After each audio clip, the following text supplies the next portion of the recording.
Assalamu alaikum. Welcome to Ghor Publishers. Our slogan is redefining the geography of education through digital resource for conceptual learning. My name is CB Amin Khan and today we are going to discuss Ghor Skill Up Mathematics Series Grade 5. The unit is 16. The title of unit 16 is Averages. Averages में आज का जो हमारा topic है वो है हमने देखना है कि रियल वर्ल्ड वर्ड प्रॉब्लम्स में हम मीन को या एवरेज को कैसे फाइंड आउट करते हैं। वो कह रहे हैं the salaries of 5 starting players in the professional basketball teams are 6,50,000, 5,80,000, 7,10,000 and 7,80,000 और लास्ट में है 5,40,000। इनको हम इसी कैसे पढ़ सकते हैं 650,000, 580,000, 780,000 and 540,000 ये उनकी सैलरीज हैं। Find the average salary of these players, कहते हैं इन प्लेयर्स की जो है इनकी एवरेज सैलरी क्या होगी। हमने कहा to find the average of set data, हम कहते हैं कि किसी डाटा का हम एवरेज निकालना चाह रहे हैं। Divide the sum of all the numbers in the set, वो कहता है हम क्या कहते हैं वो जो सेट के अंदर जो नंबर देते हैं सबको जमा करते हैं, डिवाइड करते हैं किसे by the number of items, उसके अंदर नंबर ऑफ आइटम कितनी है वो हमने देखा वो 5 है। The average is most useful, average कब मोस्ट यूजफुल होती है when the data values are close together, जब डाटा आपस में क्लोज होता है तो ये मोस्ट एक्यूरेट वैल्यू देती है, ये मोस्ट यूजफुल होती है। तो जब हमने इन सबको ऐड किया तो मेरे पास आ गया कि 3,260,000 और नंबर ऑफ आइटम्स कितनी है 5। तो मैंने डिवाइड किया तो मेरे पास एवरेज एक प्लेयर की सैलरी क्या आ गई 652,000। एग्जाम्पल देखते हैं, वो कह रहा है इन 4 गेम्स 4 गेम है, Naila has scored 11, 18 and 22 and 10 points. Naila ने गेम के लिए 4 गेम के लिए एक गेम इसने 11 स्कोर किया, एक में 18, एक में 22 और एक में 10। To average 15 points per game, कहता है अगर 15 पॉइंट्स हो पर गेम की एवरेज हो, how many points does she need to score in her next game. तो कहता है बताएं उसको अगली गेम में कितने पॉइंट करने की जरूरत होगी। हमने कहा write and solve an equation, हम इसको एक क्वेन की तरह सॉल्व करते हैं। Let n is equal to points Naila needs to score in the 5th game.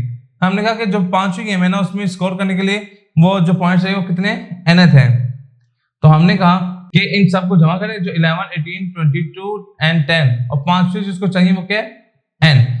हमारे पास नंबर ऑफ आइटम्स कितनी हो गए 5 और इसने हमें बताया हुआ कि ये देखें the average 15 points per game का एवरेज कितना 15 है, तो हमने यहाँ 15 लिख लिया।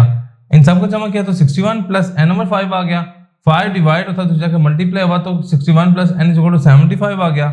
61 इज प्लस था तो जाकर माइनस हुआ तो 75 में से 61 गया तो 14 आ गया। It means so Naila needs to score 14 points in her next game to average 15 points per game. कहते हैं नाइला को 14 पॉइंट्स चाहिए होंगे कि उसके हर गेम में कितने पॉइंट्स हो जाए 15 पॉइंट्स हो जाए। एक और एग्जांपल देखते हैं, वो कह रहा है the explorer basketball team scored an average of 68 points. उसने एवरेज बता दिया कितनी की है उसने 68 पॉइंट्स पर गेम, एक गेम में ड्यूरिंग 7 गेम्स और गेम्स कितनी है 7। What was the total number of points scored in the 7 games. कहता है 7 गेम में उसने पॉइंट्स कितने किए हैं, स्कोर कितना किया है। हमने कहा to find the total number of score, अगर टोटल नंबर ऑफ स्कोर जानना चाह रहे हैं 7 गेमों में, write and solve and division equation, हम डिवीजन इक्वेशन के जरिए इसको रिजॉल्व कर सकते हैं। कैसे, let n is equal to the number of points scored in 7 games. हमने कहा कि उसने जो 7 गेम्स में नंबर ऑफ स्कोर किए हैं वो क्या है n के बराबर है, सपोज किया है। तो हमने ऊपर क्या लिख दिया 7 नंबर क्या लिख दिया n और टोटल गेम्स कितनी है 7 और एवरेज इसने हमें बताई गई है 68। तो 7 में क्या हो रहा है डिवाइड हो रहा है, दूसरा का मल्टीप्लाई हुआ तो n हमारा क्या आ गया 476। मींस उसका जो 7 गेम जो टोटल सम होगा वो कितना होगा 476। अगले एग्जांपल देखते हैं, वो कह रहे हैं Earth travel to an average speed of 67,000 miles per hour in its orbit around the sun। वो कहता है कि जो अर्थ है वो ट्रैवल करती है किस स्पीड से 67,000 माइल पर आवर की स्पीड से इन इट्स ऑर्बिट, अपने ऑर्बिट में अराउंड द सन, सन के gate.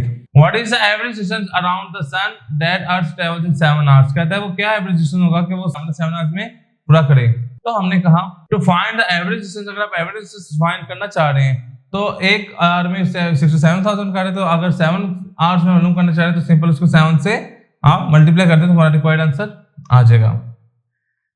Alina used 9 gallons of gas when she drives 225 miles on the highway, उसने हाईवे पे गाड़ी चलाई है 225, गैस कितनी लगी है 9 miles. Latif use 7 gallons of gas when the drives 175 miles on the highway, उसने 7 गैलन यूज किया है और डिस्टेंस में कवर किया 175 माइल्स।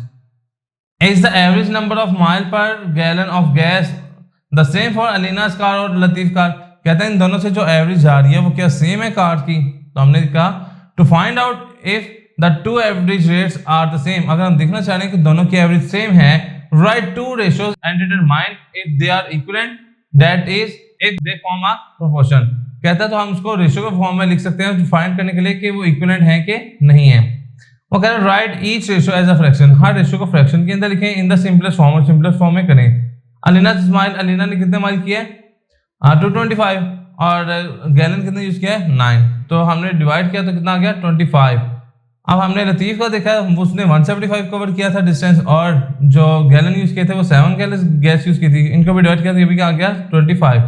फिर हमने क्या किया कंपेयर रेशियो की, दोनों की रेशियो सेम है तो हमने क्या लिखा in the ratio 225:9 and 175:7 are equivalent, ये इक्विवेलेंट रेशियोज हैं। दे फॉर्म अ प्रोपोर्शन, ये मिलके एक प्रोपोर्शन बना रही हैं। The average number of miles per gallon of gas Alina's car is the same as for Latif, तो कहता है जितनी गैस अलीना की कार ने यूज की है उतनी ही गैस उसने लतीफ की कार ने भी यूज की है। बस क्या है कि अलीना ने डिस्टेंस ज्यादा कवर किया है, लतीफ ने डिस्टेंस कम कवर किया है। जी स्टूडेंट्स, तो आज का लेक्चर हमारा यहाँ पे मुकम्मल होता है। इंशाल्लाह नेक्स्ट लेक्चर में मुलाकात होगी। गौहर पब्लिशर ज्वाइन करने का शुक्रिया। अल्लाह हाफिज।